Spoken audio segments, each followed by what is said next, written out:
Mudanças são difíceis. Mudanças exigem muito da gente. Às vezes a gente se vê tendo que mudar. Em alguns momentos a gente resiste mudar. Mas o fato é que a adaptação, ela faz parte do ser humano. A gente sempre está se adaptando a alguma coisa, seja porque queremos, seja porque temos, seja porque nos convidamos, ou algo que a gente precisa se movimentar para viver. Quando eu falo sobre mudança, Fabiana, o que vem na tua cabeça? Tanta coisa. Mudança de carreira e de profissão, então muito. Me vem ali, desde muito nova, eu apaixonada por balé clássico, eu tinha cadernos e cadernos que eu recortava de revistas e de jornais, e tinha o Baryshnikov, tinha Nureyev, tinha todos os bailarinos. Eu era apaixonada, aficionada por balé clássico, fazia balé clássico e estudava na escola de bailado do Municipal, que era uma escola que ficava quase que no porão do Teatro Municipal. Então, meu sonho era dançar no Teatro Municipal, fazer aula e dançar no Teatro Municipal e depois dançar no Balé Bolshoi. Assim, era meu sonho. E eu ia para a escola pensando nisso, eu ia para a escola de bailado pensando nisso.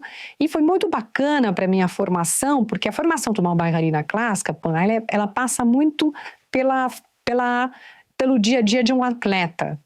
Então, ela já vai te dando disciplina, ela vai te dando sofrimento, porque eu tinha, por exemplo, usava sapatilha de ponta, e aí fazia aquelas bolhas, e aí a meia grudava na bolha para você tirar, mas era um sofrimento, e no dia seguinte você esquecia de sofrimento. Então, isso, quando você lamba muito uma coisa, acontece, eu acho que isso, né? Você esquece da parte ruim, você esquece do sofrimento. E essa foi minha vida durante uns bons anos ali.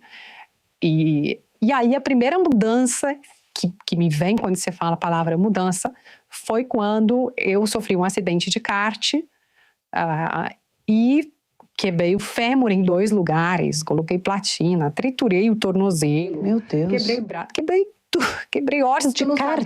De kart. Mas você corria de kart? Não, meu irmão corria de kart. E eu sempre gostei muito, eu tinha uma coisa meio de moleque, eu tinha uma coisa meio de adrenalina. A adrenalina sempre fez parte da minha vida. Acho que depois por isso que eu fui apresentar jornal ao vivo. Eu gosto da adrenalina também. E aí, de repente, fui algumas vezes com ele, e numa vez eu escorreguei numa mancha de óleo.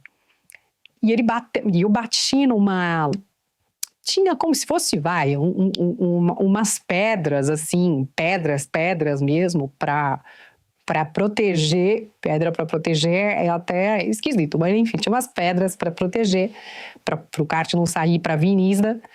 E aí, eu deixei o kart, né? Exatamente. Aí, bati, virei, bati e me quebrei inteira ali. Deus. O que você sentiu? Além de dor, né? Na hora, a única coisa que eu pensava era o seguinte: quando eu vou voltar a dançar? Na hora? Assim, eu não tinha assim, nossa, minha perna, nossa, tô machucada, nossa, que medo, nossa, né? Eu tinha 13 anos, mas eu só pensava nisso. Falei, bom, quando eu vou resolver isso aqui e eu vou voltar a dançar? Então, assim, foi quando eu cheguei no hospital, e aí operei, tive que fazer cirurgia e tal, e os médicos falavam, bom, você é muito nova, você pode fazer outra coisa da vida. E aquilo para mim doía mais do que ir no plataforma, tudo, assim. O que representava isso? Representava essa mudança de um sonho, né? Eu não queria acreditar que eu não seria mais aquilo que eu sonhava. Uma amputação de um sonho, assim? Arrancar uma coisa que é importante para você? Acho que sim. Sim, acho que era isso mesmo, assim, porque para mim era muito importante. Assim. E até hoje, né, eu tenho 59 anos hoje, e até hoje é uma lembrança muito forte para mim, sabe? De falar assim, caramba, como foi difícil para mim essa mudança. Depois caía a ficha que eu não poderia mais dançar de sapatilha de ponta e que eu não poderia mais ser uma bailarina do balé Bolshoi. Eu continuei dançando, foi muito bonito, porque no final do ano eu convidei os médicos também para me assistirem, foi muito emocionante, mas não consegui dançar de sapatilha de ponta, dancei de meia ponta, porque fiquei engessada há 3 meses, fiz várias cirurgias, esse processo foi muito sofrido, foi muito complicado, né? Isso. E quando você fica engessada até aqui em cima há muito tempo, você tem que reaprender a andar. Meu Deus. Você tem que dobrar. Então, para Você viveu dobrar. muitas limitações. Muitas né? limitações. Muitas E muito limitações. novinha para conseguir lidar com essa diversidade, né? Mas, ao mesmo tempo, eu ter esse objetivo e esse sonho de querer ser bailarina clássica me ajudou muito. Eu tenho uma coisa na frente que eu queria, eu não ficava pensando, amanhã tem fisioterapia, eu tenho que aprender a andar, Eu falava assim, não, eu quero aquilo. E eu percebo, hoje, óbvio, né, eu não tinha esse recurso na época, mas hoje, olhando para trás, eu percebo que todas as mudanças na minha vida, Pan, foram muito em função de ter alguma coisa na frente que eu queria muito. Então, esse ter alguma coisa na frente que eu queria muito sempre me fez ir com muita sede no que eu queria. Você está dizendo sobre ter um sonho, um objetivo e focar nisso. Você é assim. Eu sou assim. E as coisas que acontecem no meio do caminho, para mim, elas se diluem, elas se dissipam. Porque eu tenho uma coisa na frente muito forte. Então, ali eu tinha uma coisa na frente muito forte e percebi que, mesmo querendo isso, poderia não dar certo. Acho que foi a primeira vez que eu falei, ixi, mesmo querendo muito. E eu me lembro que na época, minha mãe não era uma pessoa muito, nem espiritualizada, nem uma pessoa com muito conhecimento no sentido de me amparar, assim, para dizer, não, vai fazer isso, tal. Mas ela me indicou um curso, que eram os gringos que vinham para cá, para dar um curso de controle da mente. E eu, engessada, de muletas, não, vamos lá, vai ser no IMB. E era um curso que enchia aquele IMB, era uma coisa impressionante. E ali ele ensinava pra gente mentalização, visualização, mentalização e não sei o quê. Eu falo que a melhor coisa que minha mãe me deu na vida foi isso. Porque ali eu mentalizava, então mentalizava o que eu queria, eu dançando no palco, eu ali, eu conseguindo andar, eu aprendi isso e desde então eu mentalizo minha vida todos os dias, quando eu acordo. Você acha que a força da mentalização pode fazer com que a gente consiga focar e ser mais disciplinado sobre alguma coisa e conseguir lidar melhor com as adversidades, com os bloqueios, com os obstáculos que apareçam na vida? Eu acho. Por quê também? Porque eu sou uma pessoa que não gosto muito de surpresas e imprevisibilidade. Eu aprendi a ser uma pessoa disciplinada. Então, no dia seguinte, eu já sabia o que eu tinha que fazer, no outro dia também. Quando eu mentalizo, eu falo para o meu cérebro, olha, isso aqui já aconteceu. Foi assim. Então, hoje, por exemplo, quando eu acordei, eu já vim aqui. Eu já estive aqui com você. Você já estava organizada para estar aqui. Eu construo uma imagem na minha cabeça, mesmo que eu não soubesse o cenário nem nada, mas eu falei, vou lá com a Pana, vai ser bacana, vai ser legal, vai ser positivo. Eu meio que traço ali, eu construo um mood que eu gostaria que fosse. Isso com uma reunião importante, isso quando eu vou apresentar um evento importante, quando eu vou dar uma palestra. E quando quebra a expectativa, né? Porque por mais que às vezes que a gente desenhe algumas coisas, às vezes acontecem situações que quebram a expectativa. Que foi o acidente. Que foi algumas coisas que foi quando meu irmão ficou doente, por exemplo. Né? Então, nessas quebras, como você fala para mim, aí eu preciso... Você acha que houveram alguns marcos bem significativos? A história do acidente que te limita a esse sonho do balé, te obriga a essas mudanças. Depois, a doença do teu irmão? Sim. Foram marcos na minha vida, né? Marcos de mudanças, de quebras, e como você disse no começo, acho que a gente muda... E do previsível, né? De e quebra do previsível. Exatamente. Exatamente. E aí me faz, né, falar, opa, desestabiliza, para depois eu dizer, não, peraí, por onde a gente vai? Então, a doença do meu irmão, que foi uma coisa... Ele me ligou, quer dizer, uma pessoa me falou, olha, o teu irmão tá aqui no metrô e tal, tô com ele aqui, ele tá perdido, ele tá meio confuso, você fala com ele e tal? Eu falei, lógico, eu não tava entendendo direito. Nunca tinha tido nada? Nada. Saudável, extrovertido, alegre, um cara que vivia, falava muito, fazia muitas amizades, um cara muito bacana, assim, muito legal. Cara, a vida, né? Intenso, muito bacana. E aí, de repente, ele fala assim, tô meio confuso, não sei direito onde eu tô e tal. Eu achei estranho aquilo. Eu falei pra ela, fica aí com ele, onde é que você tá, que eu tô indo. Fui lá, peguei e tal. Aí começou, enfim, uma série de exames, internamos e em quase 20 dias ele não estava falando, ele não estava andando e ele estava com o lado esquerdo paralisado. E aí foi um processo, foi um vírus que foi para o cérebro. Então ele teve uma leucoencefalite. Não sei se não medicaram rápido o suficiente. E quando alguma coisa chega no cérebro, ele vai comendo muitas partes do cérebro. E você vai perdendo várias funções muito rápido. E foi isso que aconteceu. Então ele perdeu, por exemplo, a função da fala. Então muita gente acha que eu fiz, na verdade, comunicação, eu fiz jornalismo porque eu era apaixonada por comunicação e fiz comunicação porque eu era apaixonada pelo jornalismo, mas não foi. Foi uma forma que eu queria muito me comunicar com o meu irmão de alguma maneira. Eu queria ter acesso ao meu irmão de alguma maneira. Então, por isso que eu fiquei obsessiva por estudar comunicação. Fui fazer faculdade de comunicação, é a minha primeira formação. E para ter um contato.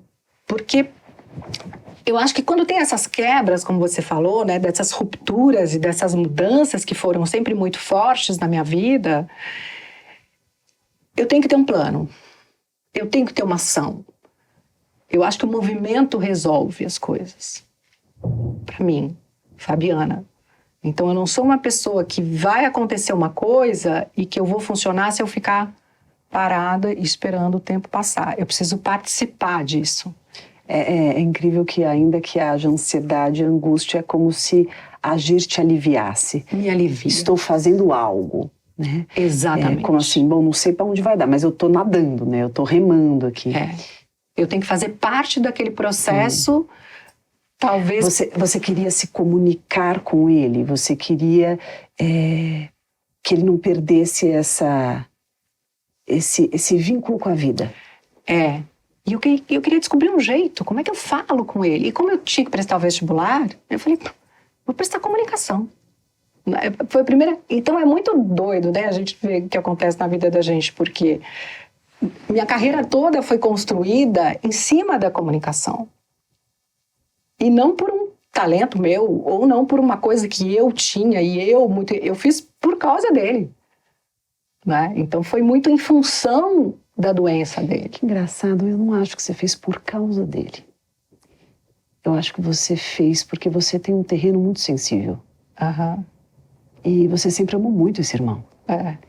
E esse vínculo sempre foi muito importante para você. E talvez houvesse um medo muito grande de perder esse vínculo. Eu não quero que essa voz se cale. Eu não quero que a minha troca com meu irmão pare. Eu preciso da continuidade. Então, movida pela profundidade do amor e do vínculo que te era tão tenso e verdadeiro, na sua obstinação, você disse, não, eu quero me formar comunicadora, porque aí com certeza eu vou encontrar um jeito de me comunicar com ele. Então, na verdade, na obstinação apoiada na conexão amorosa do vínculo, você se torna comunicadora, né? Então é uma potência muito grande sua. No combustível do afeto. Você é muito afeto, né? Sou bem afeto, sou muito afeto. Sou afeto, sou intensa, sou... Você se afeta, né? Eu me afeto muito também. E me afeto pelos outros e me afeto por coisas que... Que bom. e me afeto por coisas que eu acho que eu falo, isso aqui já passei, não vai mexer mais comigo. E aí vem a situação, eu falo, caramba! Né? Eu sempre me afeto mesmo, sim. É curioso você falar isso. E que é bom, verdade. né? Que bom isso. Isso é vida. Ser afeto, se afetar, perceber, se impactar, se emocionar. E eu, durante a minha vida de jornalista, além de apresentadora, eu fui repórter também, né, de campo, que eu acho uma profissão tão nobre. Aliás, eu acho mais nobre do que ser apresentadora, eu acho repórter, porque você entra na casa das pessoas, você ouve as histórias das pessoas, né, E eu sempre fui, acho que até também a psicologia me ajudou bastante nisso, e eu sempre fui uma pessoa uma boa ouvinte. Eu sempre ouvi muito as histórias das pessoas e sempre me afetei. E a história das pessoas sempre me impactou. Então eu saía de histórias e eu falava assim, gente, eu tenho que ser uma pessoa mais fria para ter essa profissão. Porque eu saía de histórias, uma vez eu me lembro que eu fiz uma reportagem sobre crianças maltratadas pelos pais. E aí eu já tenho que falar, não vou, mas está tudo bem. Eu tenho que fazer aquela visualização, tenho que me preparar, que vai dar tudo certo, que eu vou contar aquela história, mas que eu estou de fora daquela história, né? Não vou me afetar com a história. E aí você senta ali, né? Eu sentava na calçada, na Praça da Sé, ouvindo as crianças, e de repente o menino fala, você não tem saudade da sua casa, da sua mãe? Saiu quando da sua casa? Saiu 1 ano e meio e tal. Eu falei, poxa, você não tem saudade da sua mãe, da sua casa? Eu tenho muitas saudades.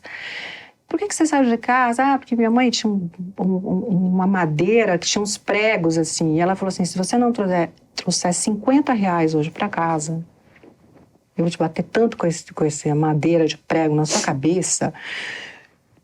E aí, você com a câmera ligada, né?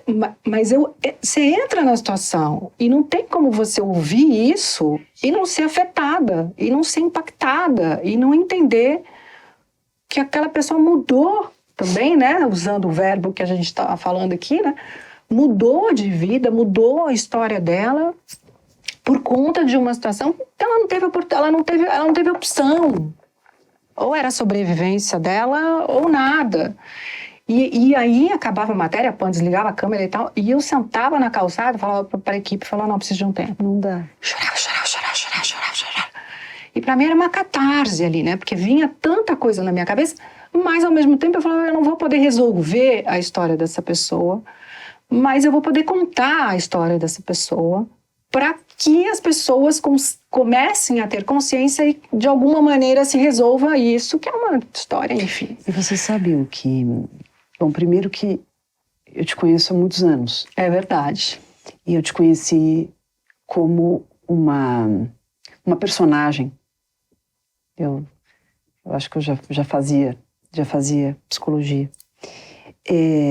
Eu disse para você que uma das coisas mais interessantes é que você terminou a reportagem, a gente estava falando sobre ciúme. Sobre ciúme, é verdade. E aí você sentou, a gente fez um cenário que tinha pipoca, e aí terminou, você poderia ter ido embora, era tarde, era noite. Você sentou do nosso lado, com o balde de pipoca, e ficou comendo pipoca, conversando com a gente. E tá bom, a vida passou, te vi acho que um dia à noite numa festa, sei lá. E você, às vezes que eu te encontrei, você sempre lembrou quem eu era. Uhum. E quando eu não era ninguém conhecido, você lembrou. E eu lembro que a minha primeira sensação foi, nossa, eu lembro que eu te encontrei nessa festa, fazia anos depois disso, muitos anos. Uhum. E aí eu cheguei e falei, Fabiana, eu te puxei assim, você estava vindo, eu falei, Fabiana, tudo bem? Você lembra de mim que você foi? Você falou, lembro. Eu não sei se você lembrava, mas por que eu estou trazendo isso? Primeiro, do quanto você se envolve, desse diferencial de se envolver, desse diferencial de se misturar sem se perder. Mas o quanto nós, seres humanos, somos carentes de sermos percebidos, reconhecidos, considerados, de nos sentirmos especiais.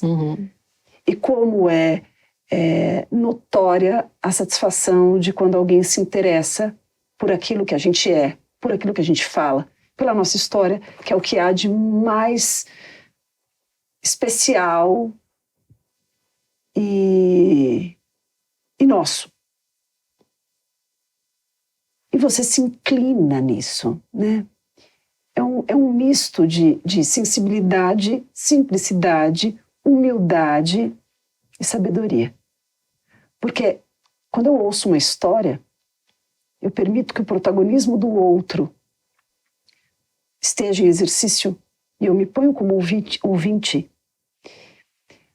Eu também estou absorvendo muito. Eu estou aprendendo muito. Uhum. Eu acho que a gente aprende mais quando a gente ouve do que quando a gente fala. E além de você fazer muito bem isso é tão valioso, isso é tão raro. E isso está tão em falta hoje em dia. Todo mundo quer ter voz, mas quem quer ouvir? E olha que eu trabalho com comunicação.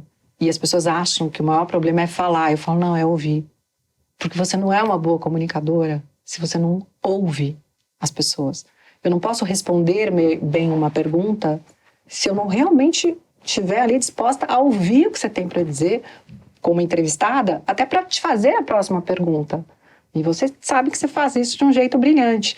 E, aliás, quero te devolver isso, porque, para mim, e foi muito, não sei a palavra, a nossa conexão. Porque eu te entrevistei lá para essa série do Fantástico, lá atrás, faz muitos anos mesmo. Faz mais de 20 e poucos anos. Mais de 20 e poucos anos. E eu tinha você por ali. Quando eu te encontrei, eu falei, nossa, Pamela, depois e tal. E nossa conexão foi importante. Depois a gente se encontrou na festa, depois a gente se perdeu, depois a gente se encontrou na rede social e tal. E você foi uma das pessoas, assim, que quando eu me abri e falei sobre a psicologia, né, já éramos as duas grandes, as duas super conhecidas, etc. E você foi uma das únicas pessoas que falou assim, Fabi, vai fazer psicologia. Senta a bunda lá para aprender os conceitos, porque você é praticamente uma psicóloga de botequim, mas vai lá, senta e aprende. Porque vários outros psicólogos, por exemplo, falavam assim, Fabiana, você é uma pessoa grande, você é uma pessoa que tem autoridade para falar sobre o que você quiser. Você não precisa, você não... Né? E você me ouviu muito, sabe? Eu quero te falar uma coisa. Eu não falei para você fazer psicologia para que então você se tornasse bom o bastante ou grande o suficiente para ser uma excelente profissional ou brilhar mais. Eu falei para você fazer o curso de psicologia justamente por você ser grande. Porque você tem que ser muito grande para, no alto dos seus 50 e poucos anos, se aventurar a investir um baita de um tempo, energia, paciência, foco e ir à faculdade. Estudar. Sentar o bumbum, seja home office, ou seja, né, seja em casa, ou seja na faculdade. Estar num grupo de pessoas que, na maioria, estão vivendo um momento completamente alheio ao seu. Uhum. Se sentir muitas vezes fora da tribo. Uhum. Ter uma preguiça danada de muitas vezes se questionar, meu Deus, o que eu estou fazendo aqui? Eu não preciso. O que eu estou fazendo? Que eu tenho certeza que rolou. Uhum. E chegar até onde você chegou, você está se formando. Eu tenho muito orgulho de você. Ah, que delícia. Muito orgulho de você. Que delícia. Porque não é sobre não precisar. É sobre se permitir fazer. E aí eu acho que essa obstinação que você sempre teve de olhar o objetivo e seguir independente dos trancos e barrancos, tal, isso te movimenta muito. Uhum. E é extremamente inspirador. Então, quando alguém fala, nossa, acho que é muito tarde para eu fazer isso. Nossa, eu tô muito velha para ter filho. Ah, não, acho que é muito velha para fazer essa faculdade. Ah, não, agora eu não vou conseguir, porque eu vou viajar para esse lugar, não vou conseguir andar. os tantos obstáculos que nós colocamos, como a gente se dá desculpa, e quando a gente acredita nas histórias que a gente ouve, a gente deixa de aproveitar oportunidades da vida que nós podemos nos propor. Uhum. Fabiana, como que faz pra gente ouvir menos os outros, ouvir menos as falas taxadas, sociais, rotuladas, e a gente se dá a oportunidade, a chance de se ver com algo ou em algo que a gente entende que é muito importante para nós, que está no nosso tempo, que é o nosso momento, que não é o tempo que dizem que tem que ser, mas é o nosso. Como eu faço isso? E eu entendi, com isso que você está dizendo, eu entendi, porque muita gente falava assim, quarta faculdade. 5 anos, 5 anos. Pois é. Quarta faculdade, pra quê? Imagina, você já é formado, já tem uma carreira brilhante, já tem um currículo no TAN, já tem uma biografia, né? E agora tem 59 anos, eu vou me formar com 59 anos, né? Vou me formar com 59. E as pessoas falam muito isso, assim, de... Uma jornalista me fez uma pergunta uma vez. Falou assim, você foi modelo, você foi bailarina clássica, você foi jornalista... E agora você vai se formar psicóloga. Isso tudo é porque você não sabe o que você quer? Nossa. E aí eu falei assim, não, é o contrário. É exatamente porque eu sei o que eu quero. E eu quero muitas coisas dessa vida. Eu quero muitas coisas. Eu tenho muitos interesses, Pam. Eu tenho muitos interesses. Então, eu descobri que... o que eu construí até agora me fez ser uma pessoa autoconfiante o suficiente para ter humildade, para estar sempre aprendendo, né? Para ter esse olhar curioso, interessado, que senta numa sala de aula com um monte de meninas de 20 anos e se coloca num lugar de aprendiz. Eu acho que isso sempre me traz para o centro do que é importante para a minha essência e para a minha vida. Que é aprender sempre, que é ter humildade, que é não achar que eu estou o máximo, que eu sou o máximo, que eu sempre volto para esse lugar de o que mais eu tenho que aprender, o que mais eu tenho que aprender nessa vida. E eu gosto desse lugar.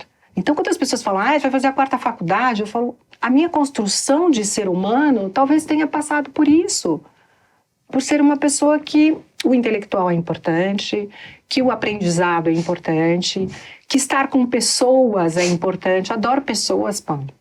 Adoro pessoas. E me lembro muito dessa coisa do repórter, que quando você me chama a atenção, de falar, você acabou a reportagem e você ficou ali com a gente comendo pipoca. Porque para mim não é só uma reportagem, eu estou contando histórias de pessoas, histórias que são muito importantes. E eu gosto de me relacionar com as pessoas. Então, eu acho que o gostar de pessoas, ser uma eterna aprendiz, que eles falam muito hoje sobre esse lifelong learning, né? De você aprender sempre, aprender muito. Eu não coloco a idade, o número, como um empecilho para mim. Eu não penso na idade que eu tenho, eu penso nos interesses que eu tenho. Quero aprender sobre isso. Nossa, isso me interessa. Vou aprender. Nossa, quero fazer isso me interessa. Vou aprender. Falo assim, nossa, mas tenho, né, já tenho essa idade. E eu falo muito para um público que são essas mulheres mais maduras, e eu fiz um vídeo no meu aniversário, Pam, que super viralizou, que era um vídeo que eu começava o vídeo dizendo assim, hoje eu faço 59 anos. E viralizou muito. E eu contei essa história do jornalista que me perguntou isso e tal.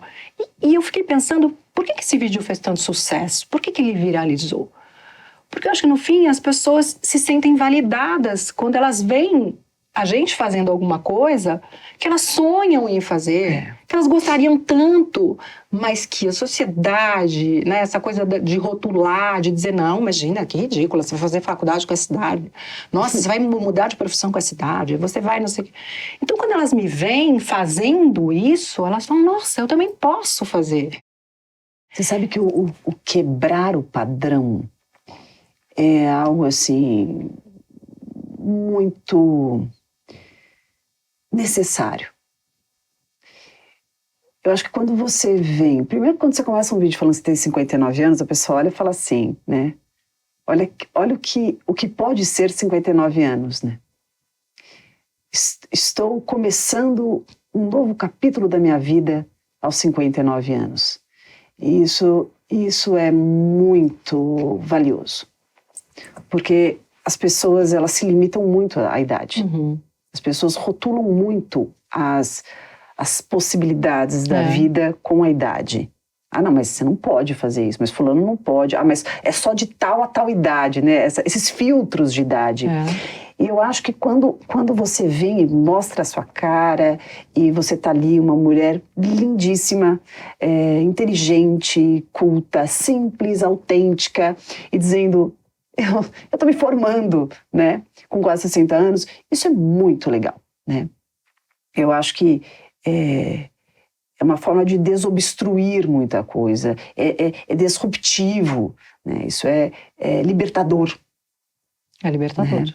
Só nós conhecemos e podemos desenvolver as nossas asas, e só nós podemos saber a nossa potência e a nossa capacidade de voar, o quão alto podemos chegar. Né? Isso é algo que eu acho que é um marco em você. Já que a jornalista falou desta maneira, que você disse, eu não sou jornalista, mas eu sou alguém que te conhece e te admira. E eu acho que eu consigo te acessar em alguns lugares invisíveis.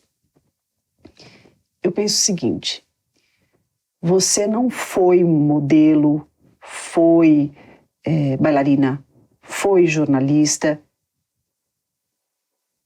Você é tudo isso. E agora também psicóloga.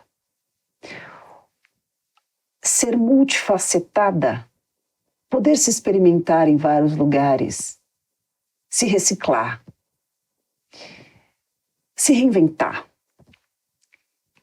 te faz poderosa. Ter o poder de não sucumbir, ter o poder de não restringir, ter o poder de se permitir, inclusive tentar e de repente falar, não deu. Ou então, foi para esse caminho. Essa resiliência de vida. Porque na hora que você tem a fratura do fêmur e tal, e o médico fala, olha, não vai rolar mais essa dança, o balé do jeito que você imaginava, tal, papapá. Você é obrigada a desenvolver uma resiliência, a ter que buscar recursos, sabe lá Deus onde, para lidar com a frustração, com a dor. E aí você pega um objetivo, eu quero dançar. Eu não sei quanto eu vou dançar, como eu vou dançar, mas eu quero dançar. E o desejo, junto à obstinação, de mãos dadas com a resiliência, é de um aprimoramento humano tremendo. E nenhuma dessas mudanças, Pam, foi fácil. Assim, tenho certeza. Foram difíceis, Tenho porque certeza. Mesmo que a gente faça escolhas, a gente tem um luto do que a gente está deixando. Claro. Mesmo que as escolhas tenham sido nossas, né? Então, também me lembro da minha segunda formação, por exemplo, como jornalista, eu me lembro que eu tinha me separado, o Felipe tinha 1 ano e meio, era muito pequenininho, e quando eu falei, não, vou fazer jornalismo e tal, as pessoas falaram, você não vai conseguir. Você tem um filho pequeno, você tem... Então, é curioso também ver como as pessoas não acreditam que você vai fazer aquilo, ou que você quer fazer aquilo, ou também, não sei se elas falam muito isso também, e eu ouvi isso também agora, quando eu comecei essa 4ª faculdade com 54, não sei se elas também falam isso pensando o seguinte, eu não tenho coragem de fazer isso, então ela não pode fazer isso. Como uma justificativa de ela também, dela não fazer, então ela acha que você não vai conseguir, porque eu tive muito mais desencorajamento em várias mudanças da minha vida do que o contrário. E até de pessoas da minha família. Então, às vezes você fala, pô, estou esperando ali uma força, porque eu já decidi, eu só quero que você esteja comigo, me apoia, fala, tamo junto, vamos lá, né? E aí...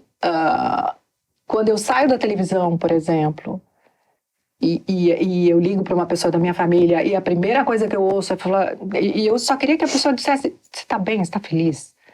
E a pessoa diz assim, nossa, mas o que eu vou dizer para as pessoas agora que você não trabalha mais na televisão? E eles falam... Então, eu acho que eu tenho uma autoeficiência, acho que eu desenvolvi uma não sei, você pode me dizer melhor, você pode chamar isso de autoeficiência, de proteção, de autoproteção. Autossuficiência, né? De autossuficiência. Para sobreviver. Para sobreviver o emocional. Para poder... Né? Acho que quando você não pode contar, você precisa contar consigo. Uhum. E é muito doloroso. Porque ainda que a autonomia, a independência seja essencial, a gente gosta de apoio. A gente gosta de ter um suporte. É bom ter um colinho para deitar. É bom ter um ombro para encostar. É muito gostoso ter alguém que nos ouça, que se importe, que queira saber sobre a gente e principalmente alguém que nos escute sem ficar esperando a vez de falar, mas que queira nos escutar porque se interessa na gente. Talvez por isso eu tenha escutado muito as pessoas. Talvez eu vá para esse caminho do escutar porque eu percebi que eu precisei e que era importante. E o quanto é importante isso para as pessoas, né?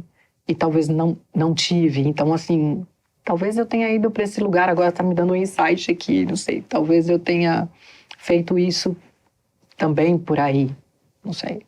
Você se escuta? Eu me escuto. Eu sou corajosa. Eu me escuto.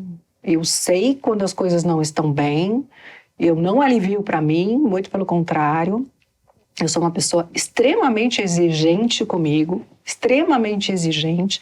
Antes as pessoas me perguntavam, fala uma qualidade, eu dizia perfeccionismo. E aí hoje eu já acho que é um baita de um defeito. Acho que o meu pior defeito é ser perfeccionista. Hoje eu consigo lidar melhor com isso, mas quando eu me escuto, eu vou muito para esse lugar de tô fazendo isso errado, eu sei que isso não tá legal, eu sei que isso não tá bom, eu sei que eu tenho que mudar. E sempre que eu passei por esse processo, depois vem uma mudança. Seja ela profissional, seja ela pessoal, mas eu vou me ouvindo. Não sou uma pessoa que fala, não, vamos lá, vai dar tudo certo. Por exemplo, quando eu estava na televisão já há muitos anos, quase 20 anos na televisão, e eu percebo que eu estou fazendo ali aquilo no piloto automático, e que está tudo bem, e que eu uso mais a técnica do que, na verdade, a emoção, e que também está tudo bem. Eu fui treinada para aquilo, fui treinada para ser uma grande profissional de televisão, de comunicação. Então, você desenvolve técnicas e você consegue fazer aquilo muito bem, mesmo num dia que você não esteja tão bem.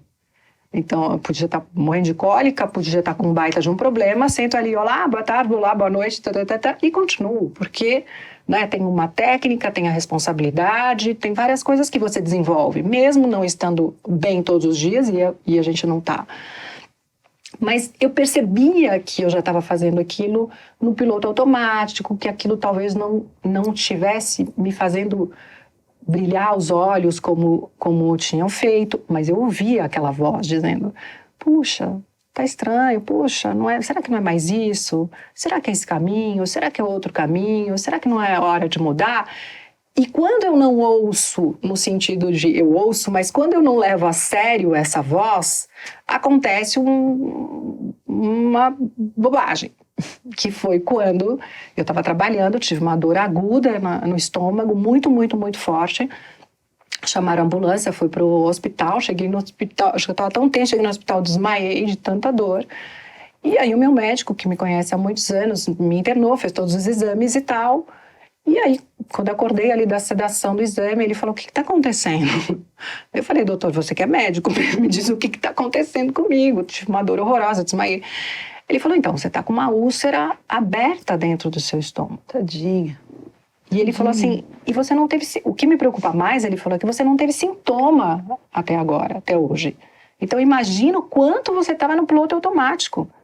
E aí me vem, Pan, essa coisa toda. Putz, eu estava ouvindo essa voz faz tempo, eu sabia, né? Por que eu não parei e levei a sério essa voz? Porque ela vem, a gente ouve o que está acontecendo. Por que você acha que você não parou?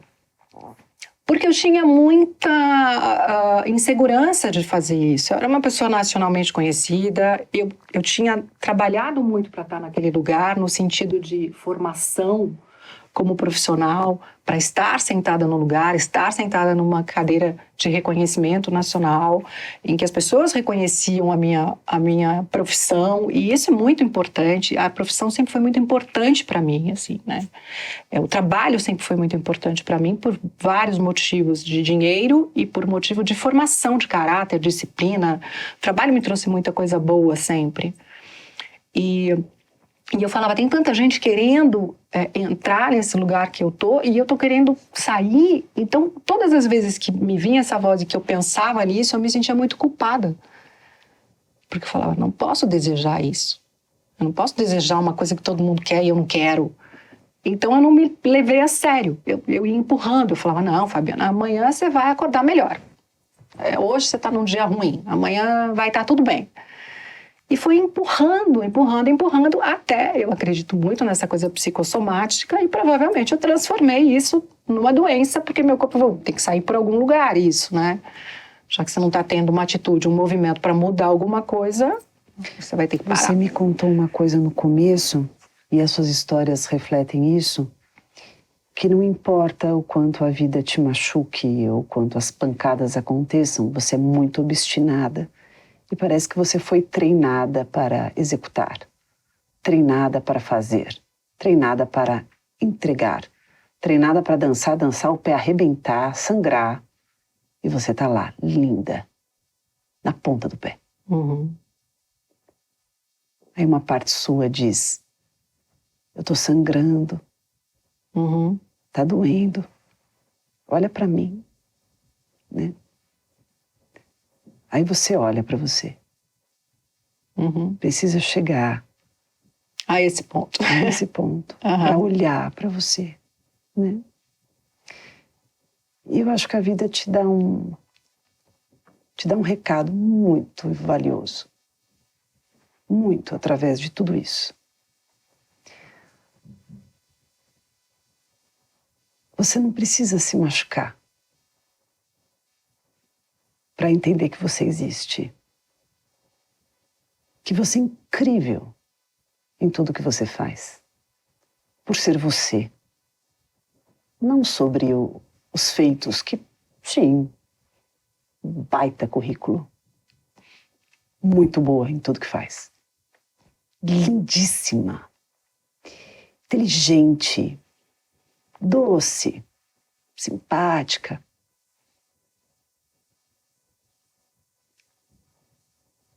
Mas eu tenho a sensação que não basta. Uhum. Parece que tem um invisível ainda aí dentro dizendo, me vê. E às vezes a gente não vai conseguir ser vista por quem a gente mais deseja. A gente não vai conseguir. Porque para ser vista, no nosso anseio primitivo, é necessário o olhar de alguém. A gente vem ao mundo e a gente quer ser olhado, validado, reforçado, percebido. O Winnicott fala, sou visto, logo existo. E quando isso não acontece, parece que a gente fica a vida inteira tentando ter esse olhar. E por mais que a gente tenha do mundo inteiro, e por mais que a gente seja, desculpa o termo, foda em tudo, parece que nunca é bastante. E aí vem um convite oportuno, desafiador e resolutivo, que é: eu me permito me ver. Eu me permito entender que o meu olhar para mim é o que vai enxergar, perceber, notar o que eu sou. e poder olhar para si e se perceber sem sangrar. Porque é como se o sofrimento, o sangue, a dor fosse assim, pronto, só tô me vendo porque eu tô sofrendo. É como se tivesse que ter esse álibi para se olhar, para parar, para se poupar, para se cuidar. E quando eu não preciso mais disso, e eu me vejo, me percebo, me reconheço, me poupo, me preservo, isso é libertador. Se você pudesse falar algo para Fabiana, agora, mais espontâneo, numa frase, a sua mensagem para Fabiana agora, quando você olha para ela, hoje, com toda a história, o que você falaria para Fabiana? Eu falaria que eu tenho muito orgulho dela. Então fala. Fabiana, eu tenho muito orgulho de você. Fala para mim, faz de conta que eu sou a Fabiana. Fabiana, eu tenho muito orgulho de você. Pelo que você trilhou, pelo que você caminhou, pelo que você conquistou, pelo que você conseguiu, pelo que você passou. Mas eu não conseguia dizer isso, Paulo. Não, eu sou a Fabiana agora. Continua. E me sinto muito bem em hoje poder dizer isso para você, reconhecer isso em você. Faz um pedido para mim, Fabiana. Olha, pedido? Faz um pedido para mim, Fabiana. Acho que você nunca perca essa sua essência, que é para onde você sempre volta. Que você nunca perca isso que você tem procurado sempre, que é quem sou eu de verdade? Quem sou eu lá no fundo, né? Quem sou eu, independentemente de formações e de fama e de algum poder. Então, assim, que você volte sempre para esse lugar de essência que é o que alimenta a sua alma, sabe? Que é isso. É isso. Acho que, em resumo, é isso que importa, de verdade, para continuar trilhando e caminhando. Mas eu acabo achando que é importante eu dizer para mim que eu tenho muito orgulho de mim. E eu vou responder aqui, para você. Tá. Eu vou responder aqui para você, mergulhada na fantasia de, nesse minutinho, ser um pouquinho você. Tá.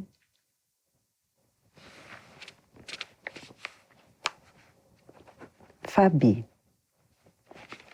De Fabi para Fabi.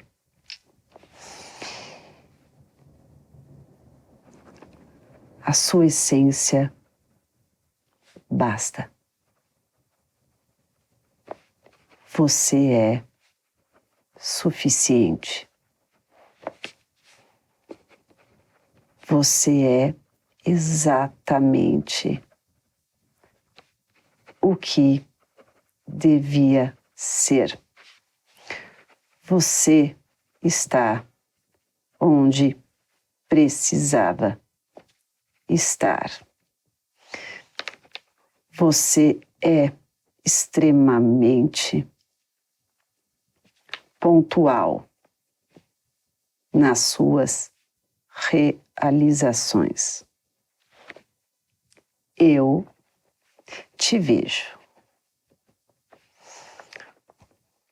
Você tem a coragem de ser tantas numa só, por transbordar possibilidades.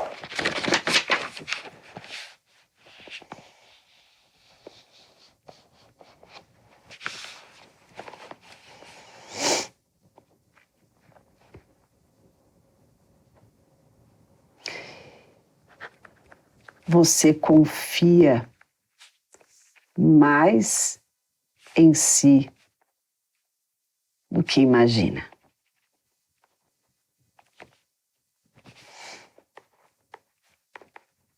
Se permita seus sonhos sem precisar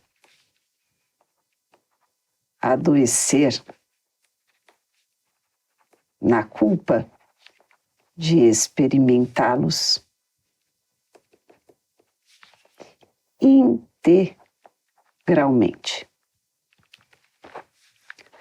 Você pode e merece. Precisamos de você.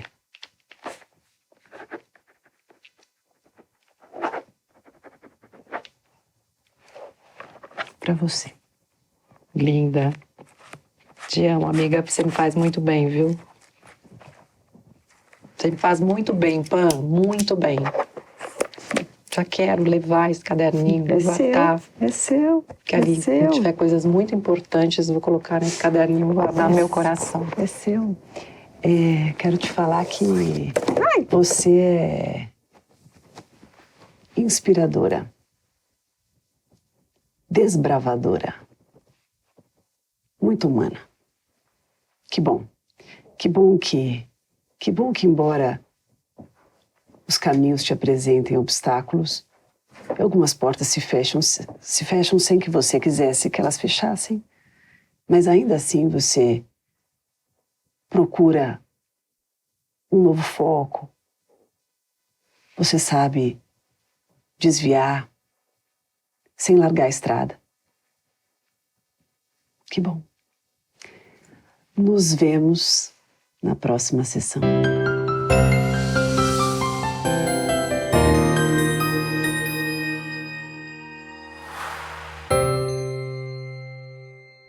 Deu vontade de fazer terapia, né? Então baixe agora mesmo o PCAP, meu aplicativo de atendimento psicológico, para você fazer a sua sessão de terapia a qualquer hora, de qualquer lugar.